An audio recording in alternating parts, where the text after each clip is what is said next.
صحابہ کرام تشریف فرمائے. حضرت سعد ابن ابی وقاص سے کسی نے آواز دے کر کہا کہ آپ کے نزدیک علی کی کوئی فضیلت ہے؟ میں نے کل کی مجلس میں عرض کیا تھا کہ بہت مشکل تھا صحابہ کرام کو اس سوال کا جواب دینا، خاص طور پر نبی کی رحلت کے بعد. ایک بڑی تعداد میں لوگ گریز کر جاتے تھے، اس سوال کا جواب نہیں دیتے تھے. خود حضرت ابو ہریرہ سے کسی نے پوچھا کہ آپ غدیر کے میدان میں کہاں تھے؟ فرمانے لگے نبی کے ممبر کے قریب کھڑا تھا. کہا کیا سنا آپ نے، کیا کہا علی کے بارے میں نبی نے؟ تو کلمہ استرجا پڑھتے ہوئے آگے بڑھ گئے، انا للہ و انا الیہ راجعون، آگے بڑھ گئے. تو پوچھنے والے نے آواز دے کر کہا کہ آپ سے میں نے کچھ پوچھا ہے؟ کہنے لگے مجھے اپنی جان عزیز ہے. انس ابن مالک سے پوچھا کہ آپ غدیر کے میدان میں کہاں تھے؟ کہا میں نے تو سرکار کو سہارا دے کر ممبر پہ چڑھایا تھا. کہا کیا سرکار نے غدیر کے میدان میں علی کی مولائیت کا اعلان کیا تھا؟ تو کہنے لگے میری اولاد زیادہ ہے، میرے پاس مال کم ہے، میری زندگی تنگ پڑ جائے گی، اس کا جواب نہیں دے سکتا. بہت مشکل تھا عزیزو. آج میرا اور آپ کا اتنی آرام سے آسانی سے مولا علی کے فضائل کی گفتگو، مولا علی کے فضائل پہ مجلس کا منعقد کرنا، یہ نعمت عظمیٰ سے کم نہیں ہے. اور اس نعمت عظمیٰ کے حصول کے لیے جس کا جو حصہ ہے اس کے لیے خیر خواہ بھی رہیے اور دعا گو بھی رہیے. سب بہت مشکل تھا، بہت مشکل دور گزرا ہے. آپ دور نہ جائیے، عبید اللہ ابن عباس، تھوڑی سی عبرتیں سن لیجیے تاریخ کی. مولا کی بات کرنا، مولا کے فضائل سنانا، یہ کیسے کیسے مشکل مرحلوں سے گزر کے ہم تک پہنچ گئی روایتیں. زیادہ دور نہ جائیے. عبید اللہ ابن عباس کون ہیں؟ حضرت عبداللہ ابن عباس کے چھوٹے بھائی ہیں، عباس ابن عبد المطلب کے سب سے چھوٹے بیٹے ہیں، مولا نبی کے مولا علی کے چچا زاد بھائی ہیں. امام حسن کہاں ہیں جی؟ مل گئے تھے شام کے حاکم سے جا کر، 80,000 دینار درہم لے لیے تھے، مولا حسن کو چھوڑ کے چلے گئے تھے جی. خود حضرت عقیل چاہے ایک وقت کا کھانا کھانے گئے ہوں، چاہے ایک وقت کے لیے دسترخوان پر گئے ہوں علی کے دشمن کے پاس. مشکل بات ہے. اور یہ مثالیں شاید اس وجہ سے بھی ہیں کہ یہ بتایا جائے کہ معصوم معصوم ہوتا ہے، اس کی عصمت کو جو اللہ کی طرف سے قرار دی جاتی ہے اس پر اللہ کا پہرا ہوتا ہے، اللہ کے فرشتوں کا پہرا ہوتا ہے، اللہ بچانے والا ہوتا ہے انہیں. بہت مشکل وقت تھا. عبداللہ ابن سعد ابن ابی وقاص سے سوال ہو رہا ہے، آپ کے نزدیک علی کی فضیلت ہے؟ آپ نے کوئی علی کی فضیلت سنی؟ فرمانے لگے کہ 4 فضائل علی کے میں نے آنکھوں سے دیکھے کہ اگر ان میں سے ایک فضیلت بھی مجھے مل گئی ہوتی تو حضرت نوح کی عمر کے برابر اگر مجھے حکومت دی جاتی تو میں حکومت چھوڑ دیتا اور اس فضیلت کو لے لیتا. 2,500 تھے حضرت نوح، 250 سال کی نہیں، 2.5 سال کی حکومت کی بات نہیں ہو رہی. 2,500 سال کی حکومت بھی مجھے دی جاتی اور کہا جاتا یہ فضیلت واپس کر دو تو میں وہ فضیلت واپس نہ کرتا، میں 2,500 سال کی دنیا پر حکومت کو ٹھکرا دیتا اگر ان میں سے ایک فضیلت بھی مجھے مل جاتی. پوچھنے والے نے کہا کہ سعد بتائیے وہ 4 فضیلتیں کون سی ہیں؟ تو سب سے پہلے فرمایا کہ علی کی سب سے بڑی فضیلت، ان 4 فضیلتوں میں جو میرے نزدیک بڑی فضیلتیں ہیں، علی کی سب سے بڑی فضیلت یہ ہے کہ نبی نے علم اس کے ہاتھ میں دیا جسے علی کہا جاتا ہے. کرار کہہ کر، رجل کہہ کر، غیر فرار کہہ کر، غدیر میرے مولا علی کو میرے مولا نبی نے خیبر کے میدان میں علم دیا. یہ علم لینے والی فضیلت یہ علی کے ان 4 فضائل میں سے ایک. ساتھ دوسری فضیلت کیا ہے؟ توجہ چاہوں گا. ساتھ کہنے لگے دوسری فضیلت علی کی یہ ہے کہ سورہ مبارکہ براءت، توجہ چاہوں گا، سورہ براءت، سورہ توبہ، اس کا ایک نام سورہ توبہ بھی ہے. سورہ براءت اور سورہ توبہ جب نازل ہوئی تو مشرکین پر جا کر اس سورے کو پڑھنا تھا، وہ پیغام مشرکین مکہ کو جا کے سنانا تھا. سرکار مدینے میں تھے، سورہ نازل ہوا کہ آپ یہ پیغام مشرکین تک پہنچا دیں. عجیب بات ہے، دیکھیں کچھ دیر کھلے دماغ سے میری ان چند جملوں کو سنیے گا، کیونکہ میں مائک پر مجلس پڑھ رہا ہوں اور میں پہچانتا نہیں ہوں کہ کون کس عقیدے کا حامل ہے، الا و شذ و ندر، کچھ کے علاوہ یا زیادہ تر کے علاوہ. اگر ایک بھی میرا کوئی عزیز بھائی بیٹھا ہے تو اسے لمحہ فکریہ دے رہا ہوں.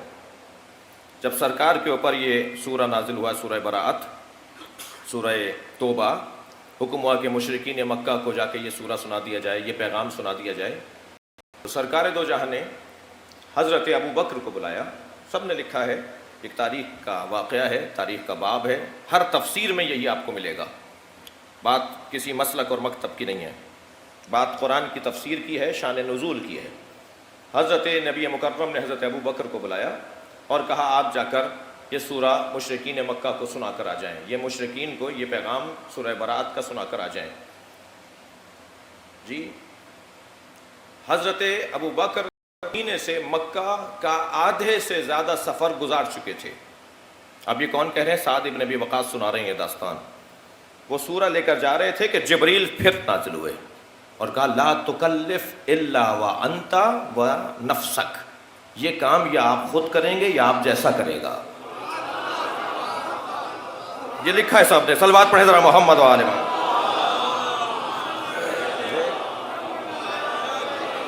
اور فوراً سرکار دو جہاں نے علی کہاں ہے، علی کہاں ہے؟ ادھر جبریل ابھی گئے نہیں ہیں، سرکار کے برابر میں جبریل کھڑے ہیں، پیغام لے کر آئیں، یہ کام آپ کریں یا آپ جیسا کریں.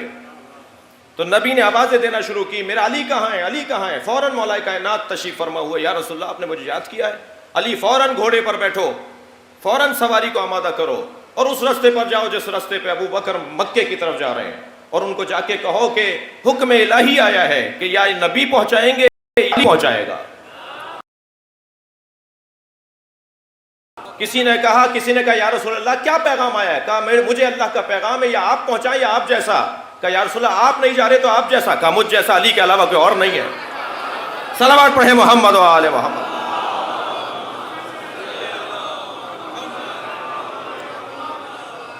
اور مولا جس تیزی کے ساتھ، جس حکم الہی کی پابندی پر عجلت کے ساتھ پہنچے ہوں گے. ابھی حضرت ابو بکر آدھا رستہ گزار کے پہنچے تھے کہ ایک مرتبہ مولا نے آواز دی ٹھہریے. قافلہ ان کے ساتھ کوئی ایک دو فرد نہیں تھا، پورا قافلہ تھا. حضرت ابو بکر کو جا کے کہا کہ اللہ کے نبی نے آپ کو یہ حکم دیا تھا، آپ یہ لے کر جا رہے ہیں، اس کے بعد یہ حکم آیا ہے، اللہ کا حکم آیا ہے، لہٰذا پیغمبر نے مجھے بھیجا ہے کہ مجھ جیسا علی ہے تو میں پیغمبر کی جگہ یہ کام کرنے جا رہا ہوں. بہرحال تاریخ کا ایک حسین باب ہے. حضرت ابو بکر کی آنکھوں میں آنسو آئے. وہ امر مولا علی کے حوالے کرتے ہوئے، مگر کوئی چوں چرا نہیں کی انہوں نے. جو تاریخ میں لکھا ہے میں وہی بیان کروں گا. حضرت ابو بکر نے کوئی چوں چرا نہیں کی، کوئی بحث مباحثہ نہیں کیا، یہ نہیں کہا کہ نہیں میں پہنچاؤں گا. فوراً وہ جو دستاویز تھی، جو تحریر تھی، جو پیغام تھا، جو امر تھا، وہ مولا علی کے حوالے کیا اور وہاں سے وہ واپس ہوئے اور مولا آگے گئے. واپس آ کر رسول اللہ کی خدمت میں پہنچے تو رسول اللہ نے فرمایا کہ یہ حکم تمہیں روانہ کرنے کے بعد آیا تھا. سعد ابن ابی وقاص کہتے ہیں کہ ابو بکر کا جانا اور علی کا ان سے وہ امر لے کر پھر علی کا پیغام پہنچانا، یہ خود دلیل خلافت علی ہے. بھائی صلوات پڑھیں محمد و آل محمد.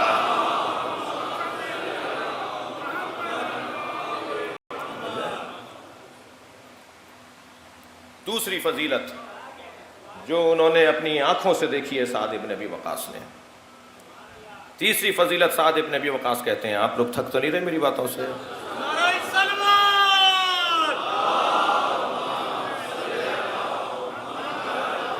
بڑی حسین بات ہے جو میں آپ کو سنا رہا ہوں، آپ کی سنی ہوئی ہے، میرے لب و لہجے میں سن لیجئے. تیسری فضیلت سعد ابن ابی وقاص کہتے ہیں علی کی یہ ہے کہ نصف شب میں وحی نازل ہوئی. اچھا کل میں یہ کہہ چکا ہوں کہ ہمیشہ وحی آیات کی صورت میں نازل نہیں ہوتی تھی. جبریل ہمیشہ آیتیں لے کر ہی نازل نہیں ہوتے تھے. جی جبریل کبھی جھولا جھلانے بھی تو آتے تھے، جبریل کبھی چکی چلانے بھی تو آتے تھے، جبریل کبھی روٹیاں لینے بھی تو آتے تھے، جبریل مختلف احادیث قدسیہ کو لے کر جبریل آتے تھے.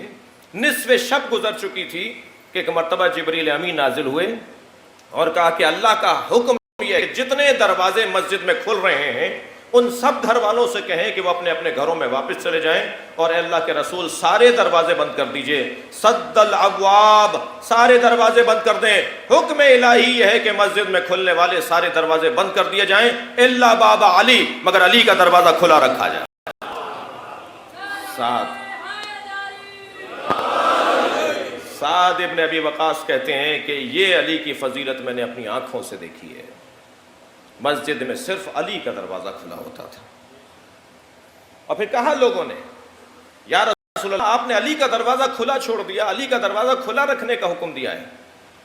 تو فرمایا نہ میں نے کھلوائے تھے نہ میں نے بند کروائے. اللہ اکبر, اللہ کے حکم سے دروازہ کھلا چھوڑا گیا ہے. اور علامہ ہلی نے تو فضل ابن روزبہان, بہت بڑے اہل سنت کا عالم مفکر, انہیں مولا کائنات کی خلافت بلا فصل پر جو دلیلیں دی ہیں نا, مولا کائنات کی خلافت بلا فصل پہ دلیلوں میں ایک دلیل یہ دروازے کا کھلا رکھنا قرار دیا ہے.